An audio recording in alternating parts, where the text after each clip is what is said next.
balón. Pie.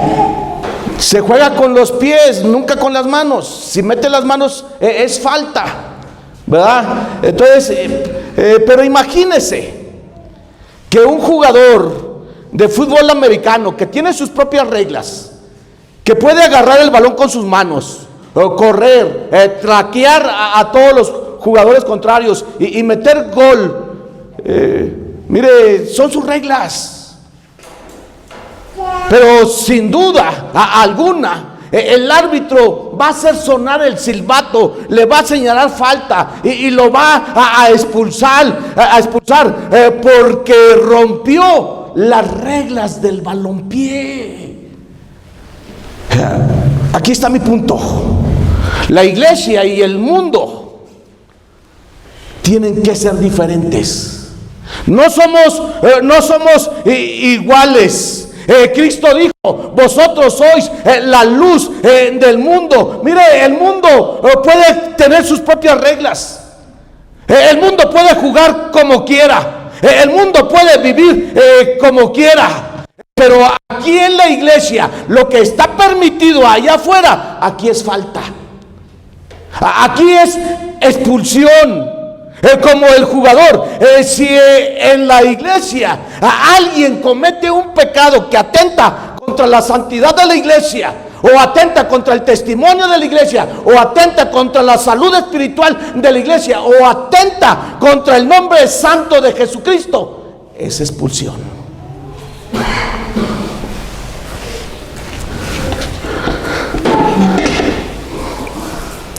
Lo que hace que un partido de fútbol sea tan fascinante es la forma en que los jugadores dominan el balón con los pies. Eso es lo que lo hace fascinante.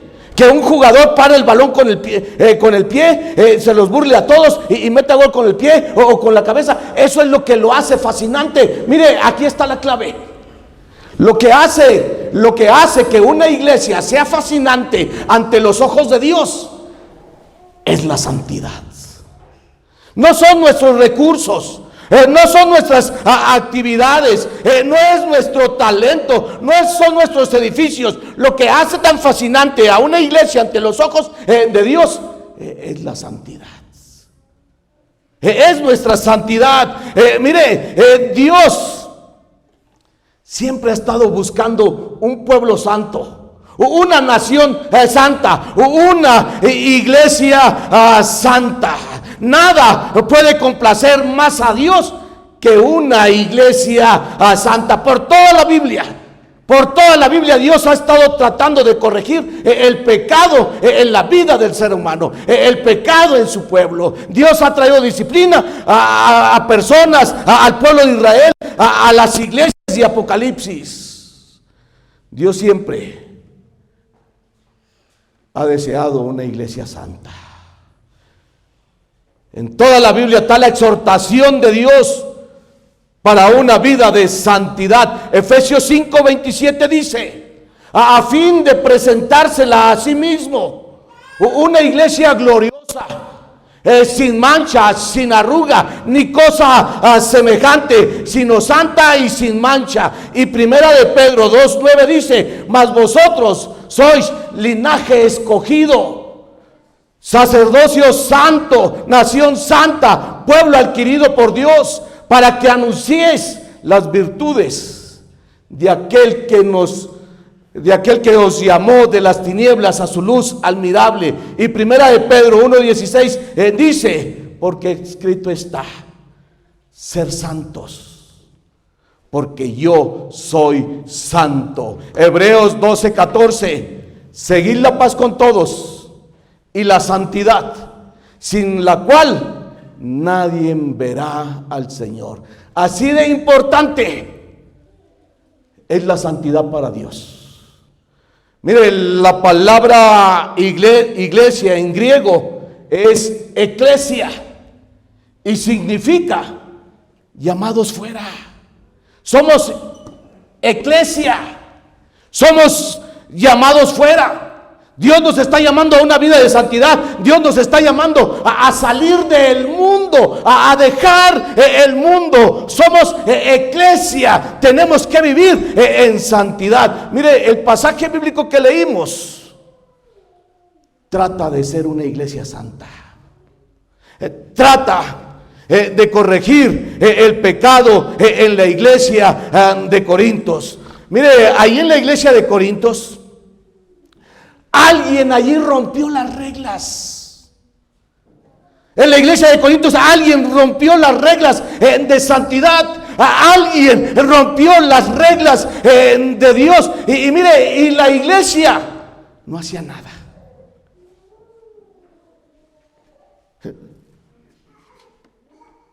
Alguien rompió las reglas de santidad en la iglesia de Corintios y seguía muy cómodo, participando de la comunión de la iglesia. Él debía ser expulsado, pero la iglesia lo consentía porque para ellos era más fácil, era más espiritual apapachar el pecado que expulsarlo. Ellos decían: vean cuán espiritual somos, vean cuánto amor tenemos. Ellos no veían el peligro que la iglesia corría. Hoy vamos a ver la santidad de la iglesia, o sea, la santidad suya, la santidad mía. En primer lugar, la iglesia de Dios debe ser santa, y la disciplina corrige el pecado. No quiere decir que no vamos a pecar, vamos a pecar, pero la disciplina va a corregir ese pecado suyo y mío. Mire, el pecado es como el cáncer. Al cáncer le gusta esconderse muy bien y comienza en una célula, después pasa a otra célula, y si no se detecta y se corrige, va a contaminar todo el cuerpo. Y así es el pecado. Al pecado le encanta esconderse muy bien, y después va a pasar de un miembro a otro miembro, y a otro miembro, y a otro miembro, hasta que toda la iglesia esté corrompida. Aquí tenemos una plaga. Yo les puedo, me faltan los dedos para enumerar a las personas que han sido disciplinadas. Mire, aquí tenemos una plaga de pecados impenitentes, de pecadores impenitentes. ¿Qué es un pecado? ¿Qué es un pecador impenitente? A alguien que ya reconoció su pecado, a alguien que cometió una falta, a alguien que está en pecado, pero no quiere pedir perdón. ¿Y yo por qué le voy a pedir perdón? ¿Y yo por qué voy a pedir al frente? ¿Por qué voy a pasar al frente y voy a pedir perdón? Bueno, pues sencillamente tenemos que pasar aquí al frente porque queremos evaluar su arrepentimiento. La iglesia quiere evaluar si realmente estamos arrepentidos. La iglesia quiere evaluar si realmente le podemos dar la membresía a alguien que ha quebrantado las leyes de Dios.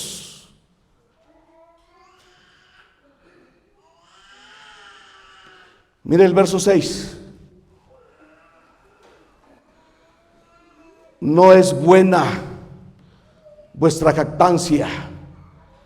¿No sabéis que un poco de levadura deuda toda la masa? Mire, solo un poquito de levadura. La levadura es sinónimo de pecado en la Biblia. Solo un poquito de levadura, solo un poquito de pecado va a contaminar toda la masa, va a corromper toda la iglesia. Mire, aquí en la iglesia de Corintios solo un hombre estaba corrompiendo toda la iglesia, todo el testimonio de la iglesia. La iglesia de Corintios, mire, se jactaba. Ellos estaban tan orgullosos y complacidos de ignorar el pecado notorio de esta persona. Ellos pensaron que mostraban al mundo: vean cuán amorosos somos. Ellos no miraban el peligro. Y el apóstol Pablo les hace ver el peligro y les dice: no es buena vuestra jactancia. Un poquito de levadura, les dice, deuda toda la masa. El apóstol Pablo estaba diciendo que evitar expulsar de la iglesia a este hombre pone en riesgo a toda la congregación. Permitir y tolerar el pecado en la iglesia, mire, causa un deterioro moral que al rato no lo vamos a parar. Va a seguir uno y otro y otro y otro y otro.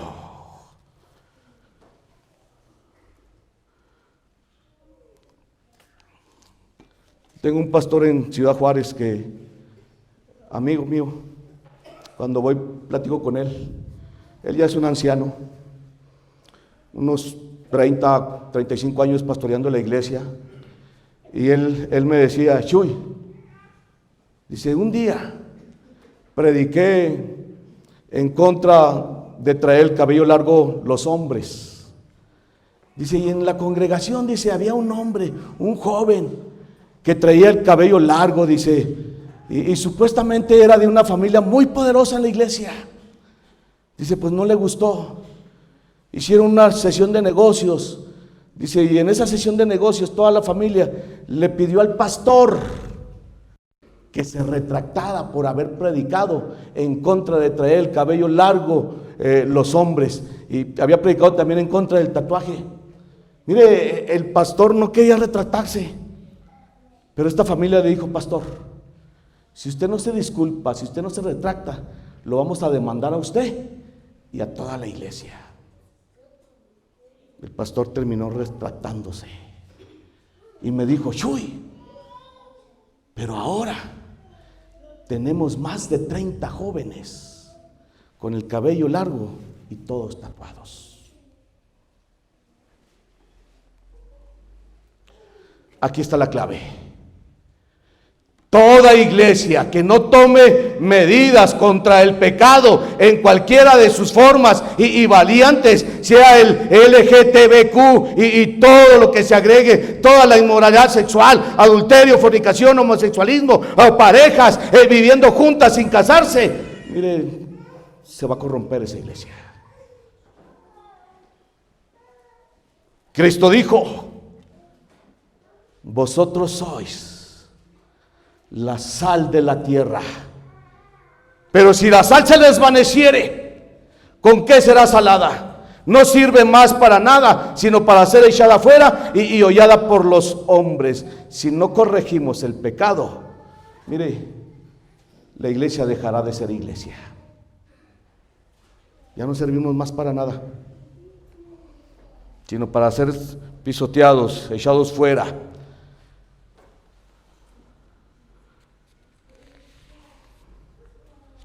Número 1, la iglesia de Dios debe ser santa, y la disciplina es para corregir el pecado suyo o el pecado mío.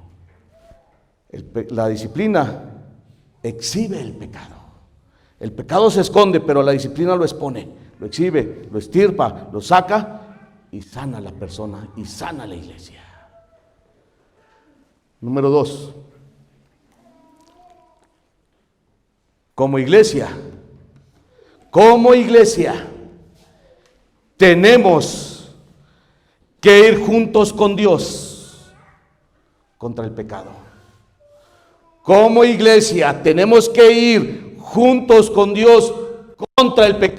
Si Dios aborrece el pecado, la iglesia tiene que aborrecer el pecado. Si Dios condena el pecado, la iglesia tiene que condenar el pecado. Si Dios no tolera el pecado, la iglesia no tiene que tolerar el pecado. Versos 4 y 5.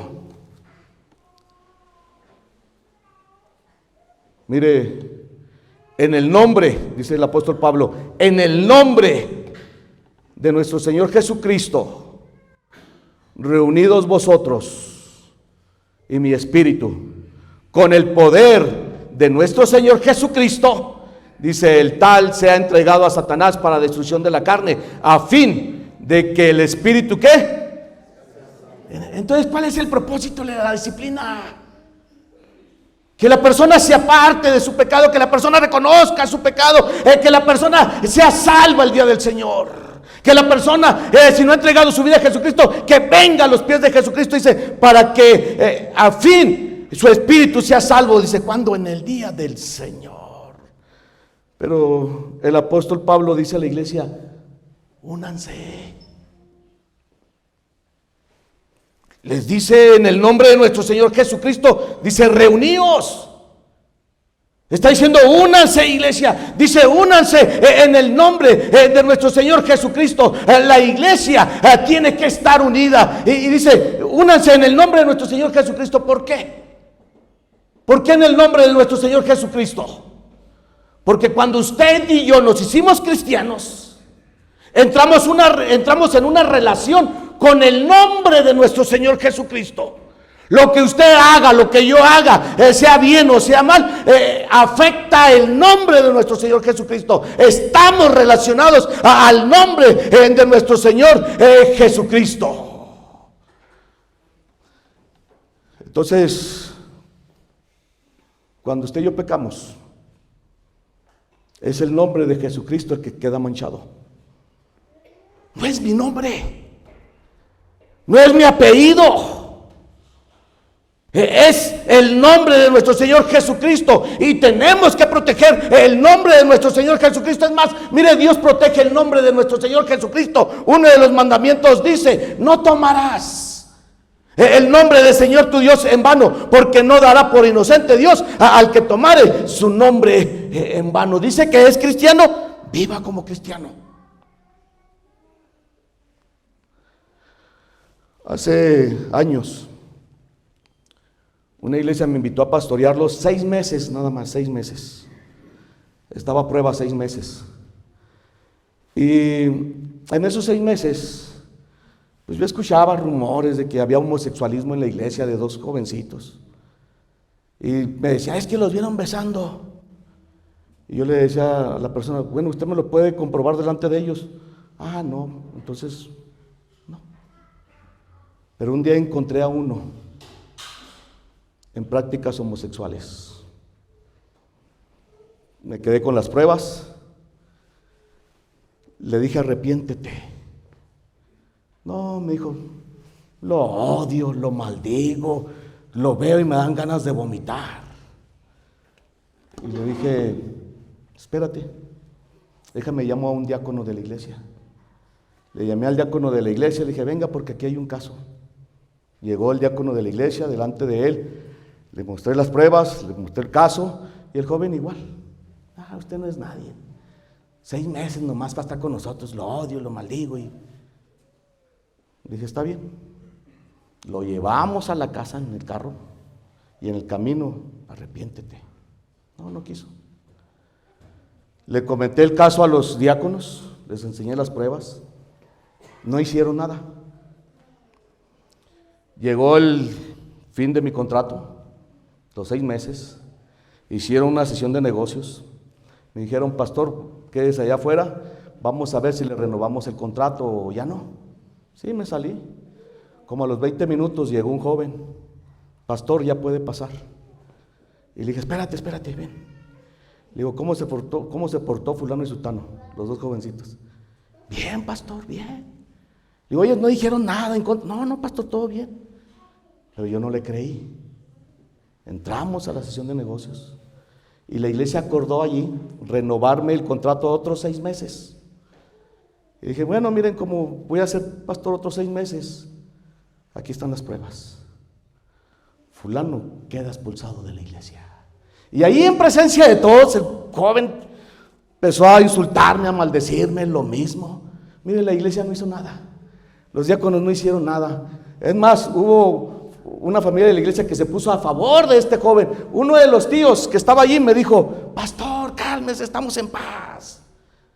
Y yo le dije, mira, si la iglesia no te expulsa, yo como pastor te expulso. Estás expulsado de la iglesia, dejas los cargos que tengas en convención. Eso fue en sábado.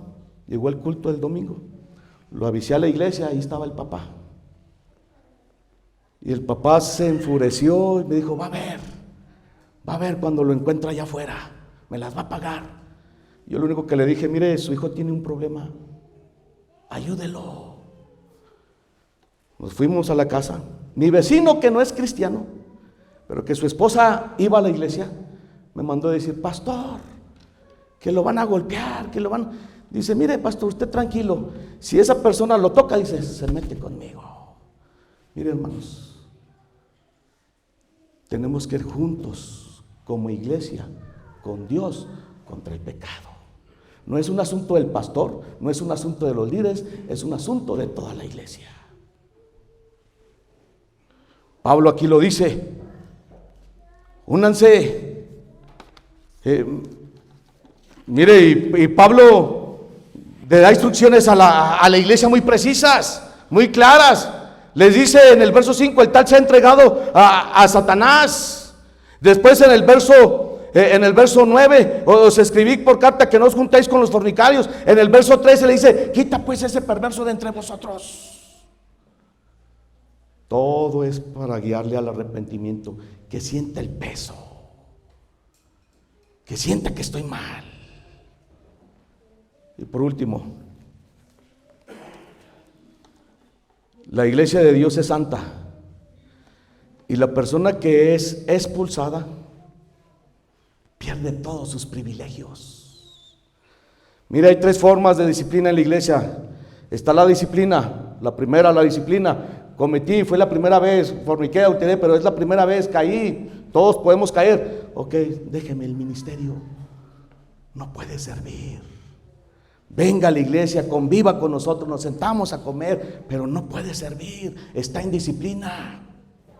Es como el brazo que se quebró, se lo ponen, se lo amarran, se lo yesan, no lo puede mover. Después de la disciplina está la expulsión. ¿Sabe qué? Sí puede venir, pero ya no puede convivir con nosotros. Se acabó el culto, me voy a la casa. Después está la más fea, entrégalo a Satanás, cuando ya no puede venir. Mire, ya no fue una vez, ni 2 veces, ni 3 veces, ya eso es, mire, ya no venga. Pero aún así puede venir porque somos un lugar público, pero le vamos a decir, ¿sabe qué? No es bienvenido. Venga, pero no es bienvenido.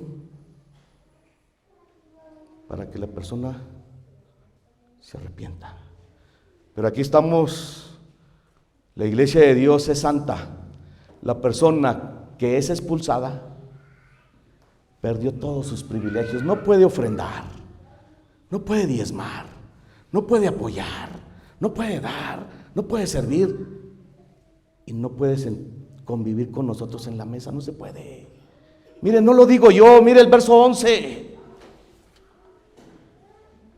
Más bien os escribí que no os juntéis con ninguno que llamándose hermano fuere fornicario. Mire, con ninguno que llamándose hermano fuere fornicario, avaro, idólatra, maldiciente o borracho, ladrón. ¿Qué dice?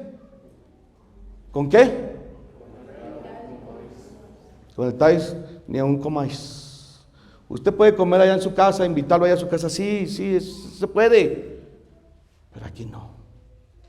Miren, la iglesia primitiva, ellos tenían, después del culto, ellos tenían lo que le llamaban las comidas del agape, o las comidas del amor. Eran comidas donde, pues, traían comida. Había en la iglesia, había ricos, había pobres, había indigentes y había esclavos. Entonces en las comidas del amor, pues los ricos traían mucha comida porque querían compartir, traían las mejores comidas, y era una oportunidad para que los que no tenían, los indigentes, los pobres y los esclavos, pudieran comer algo rico. Y es lo que se refiere aquí, a esas comidas del amor, del ágape. Pero cuando se rompen los lazos de hermandad, de comunión, que ese pasaje dice, mirad cuán bueno y cuán delicioso es habitar los hermanos en armonía, porque allí envía bendición Dios y vida eterna. Pero cuando esos lazos se rompen, perdí ese privilegio. Perdí ese derecho. Padre,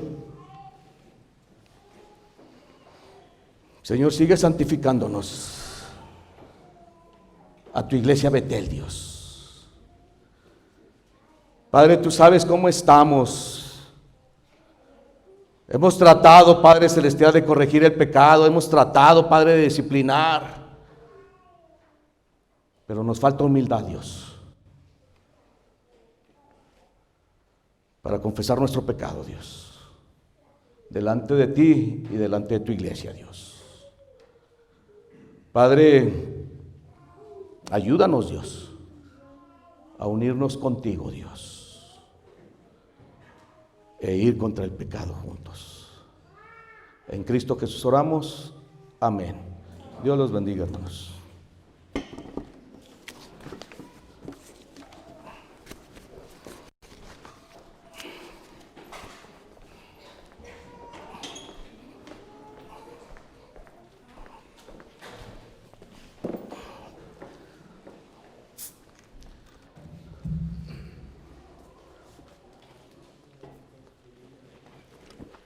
Gracias a Dios por la palabra expuesta en esta mañana y que Dios siga bendiciendo la vida de nuestro pastor. Ahora ha llegado el momento de las ofrendas, hermanos. Les pido que abran en sus Biblias en Proverbios 13.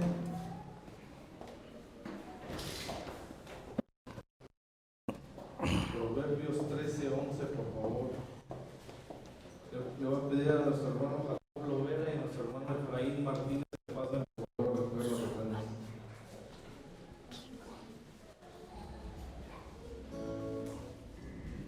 Les pido que se pongan de pie, hermanos, vamos a